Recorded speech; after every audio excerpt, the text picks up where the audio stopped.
Hey, welcome back to the channel. Today we're working on a Gulfstream vintage cruiser, and we have the privilege to be working on it for a second time. This time we're upgrading it. Let's talk about what we're going to be upgrading on it today. All right, so what we got going on. This originally, if you look back on our channel, you may recognize it. We put 400 watts on there with the idea that we may upgrade it later. That later is today. We are going from 400 watts to 1200 watts up on the roof, and I've already got some panels placed up there. We're going to show you that here in a minute. That is going to necessitate a bigger charge controller, so we're going to swap that in. Hopefully we don't have too much trouble doing that. Then we're also going to be installing a power strip inside the bay as basically an AC power source inside the electrical bay there.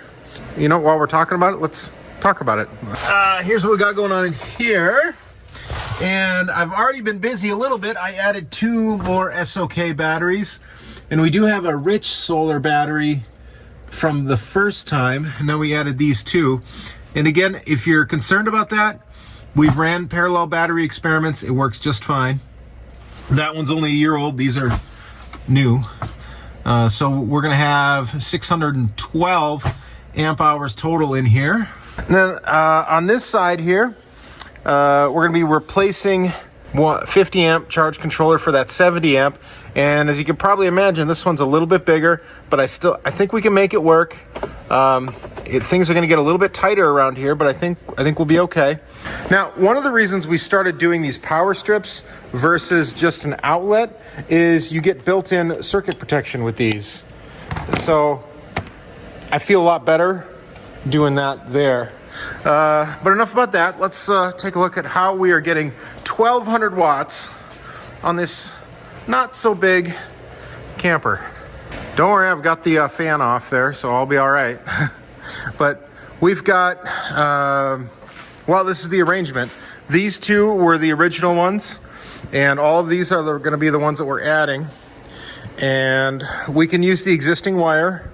A lot of people get concerned about that, but when I run these in series, I'll do 2 in series, 2 in series, and then probably these 2 in series. We're going to be running at about 70 volts. That's only 17 amps. That 10 gauge wire is good for 30. We're only running at 15% capacity, or sorry, 50%. Jeez, they sound the same, but they're very different, those 2 words. Anyway. That's the plan here. So I should probably stop talking about what we're going to do and actually do it. So stick around and see how it turns out. Well, been hard at work at it here for a couple hours, and some things have gone well, some things have gone not so well, or not as I intended them to be. Let's take a look. All right, here's the good news. We have the new controller installed. As you can see, it is a tight fit. And you can tell that cable raceway that we used sometimes does get pretty darn full, but it works pretty well. And as we like to say, these installs stay maintainable and serviceable. Only downside I see to how we did things before is we just don't have a lot of room for the other cable raceway that ran here. So we will end up with a couple of wires coming out of the servo there. That's just going to be life, I think. I don't see any way around it. I could maybe mount it to the wall here, but I didn't leave enough slack in the HDMI cable, so I don't really have room to do that. I don't think this is the end of the world. The other change we had to make is we had to go to a smaller 2-inch raceway. This is 2x3. Typically, we're using this 3x3.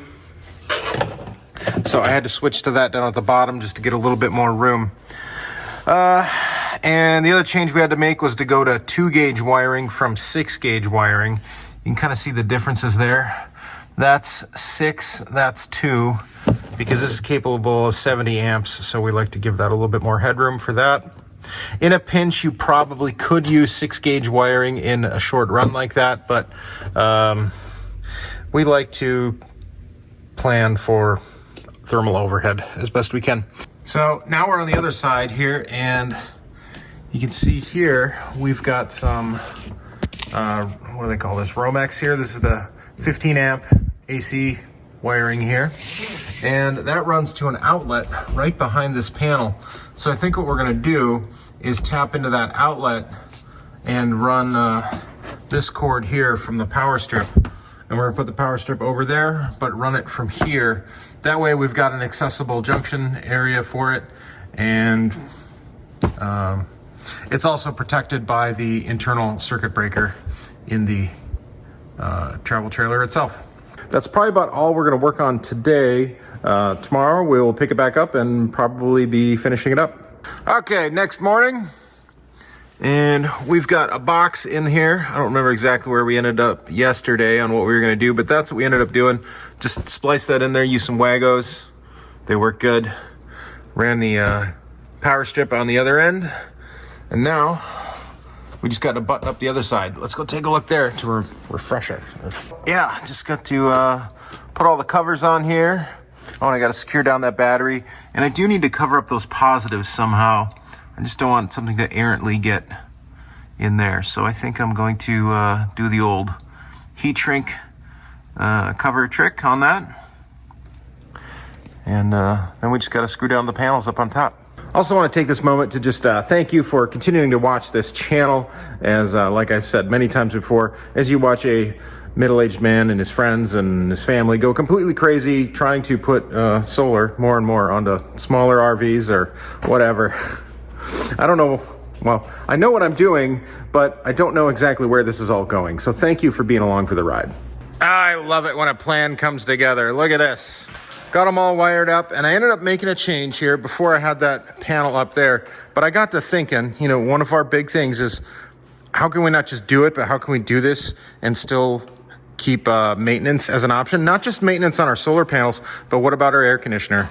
So we got a good friend, Bruce, the RV medic. Actually, I was just texting with him here recently. Hey, Bruce, if you watch this.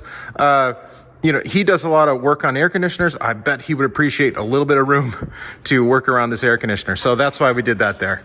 But other than that, this is ready to go. We're gonna pull it out and give it a little test. Actually, I take that back. I got one bracket there. I got a die core and screw down, but I gotta move my scaffold to do it. So that is all we got going here. All right, we got her out in the back lot. Got that coming up. And oh, look at these two boys. Hey. Hey boys, as many of you know, this is Bear. He's about 9-10 months now. Hey, down boy, down. And this is Zuki. He's neighbor dog. If you come and visit, you're gonna get greeted by these two boys. This one's a little barky. This one's not, but both of them are very nice and sweet. So, oh, look at that big one.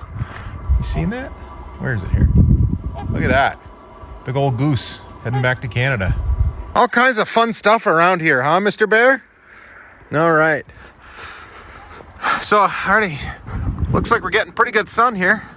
Let's go take a look.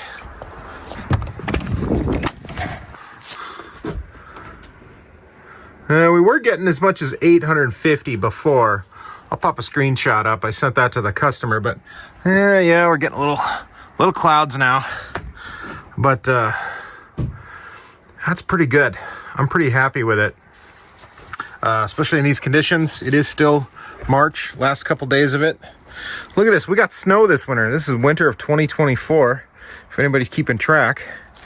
Oh, here we go. Now we're getting a little more sun. There it goes. Look at that. Well over 800. 75% or so. We're going to hit 9. Whoa, look at that. That's called edge of cloud effect, if anybody's keeping track at home. We're going to go over 9 again. Yes, we are. So we're just going to let that charge, putting way more amps than the customer ever had before. So that's it from all of us here at Soda Solar. Myself, Sean. We got Bear, and we kind of adopted Zuki into this channel. And of course, JD down in Arizona, and our kids, spouses. All of us are helping out in this. This is a family, multi-family business. We appreciate your support. And if you need help on your RV, camper, ice house, shack in the middle of nowhere, food truck, we do some food trucks. Give us a call. Check us out at sotasolar.com, spelled like that. All right, until next time, bye.